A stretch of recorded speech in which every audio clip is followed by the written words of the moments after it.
എല്ലാവർക്കും നമ്മുടെ പുതിയൊരു വീഡിയോയിലേക്ക് വീണ്ടും സ്വാഗതം. ISL ഒക്കെ തുടങ്ങാനായി ഡ്യൂറാൻഡ് കപ്പ് മത്സരങ്ങൾ നടന്നുകൊണ്ടിരിക്കുകയാണ്. നിലവിൽ ബ്ലാസ്റ്റേഴ്സ് ഏകദേശ സൈനിങ് ഒക്കെ പൂർത്തിയാക്കിയിട്ടുണ്ട്. ബ്ലാസ്റ്റേഴ്സ് അവസാനമായി ടീമിലേക്ക് എത്തിച്ചത് ഫ്രഞ്ച് ഡിഫൻഡറായിട്ടുള്ള അലക്സാൻഡ്രോ കോയഫിനെയാണ്. എന്നാൽ ഇനി ബ്ലാസ്റ്റേഴ്സ് ടീമിലേക്ക് എത്തിക്കാനുള്ളത് ഒരു വിദേശ സ്ട്രൈക്കറെയാണ്. ഒരു വിദേശ സ്ട്രൈക്കറുടെ ആവശ്യം ബ്ലാസ്റ്റേഴ്സിൽ നല്ലോണമുണ്ടെന്ന് നമുക്ക് ഡ്യൂറാൻഡ് കപ്പ് മത്സരങ്ങൾ കണ്ടാൽ മനസ്സിലാക്കാൻ സാധിക്കും. സോ ബ്ലാസ്റ്റേഴ്സിലേക്ക് എന്തായാലും ഒരു പുതിയ വിദേശ സ്ട്രൈക്കർ വരാൻ തന്നെയാണ് പോകുന്നത്. അതിൻ്റെ പേരിൽ ഒരുപാട് റൂമറുകൾ പ്രചരിക്കുന്നുണ്ട്. അങ്ങനെ ഒരു പുതിയ റൂമർ വന്നിട്ടുണ്ട്.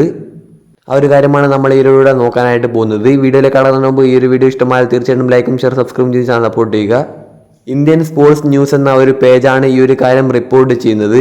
ബ്രസീലിയൻ സ്ട്രൈക്കറായിട്ടുള്ള യാഗോ കാരിയല്ലോ എന്ന താരത്തെ ബ്ലാസ്റ്റേഴ്സ് ടീമിലേക്ക് എത്തിക്കാൻ ശ്രമിക്കുന്നു എന്നാണ് ഈ റിപ്പോർട്ടിൽ പറയുന്നത്. താരത്തെ പറ്റി നോക്കുകയാണെങ്കിൽ ബ്രസീലിയൻ താരമാണ്. അതുപോലെ തന്നെ താരത്തിന് നിലവിൽ 25 വയസ്സാണ്.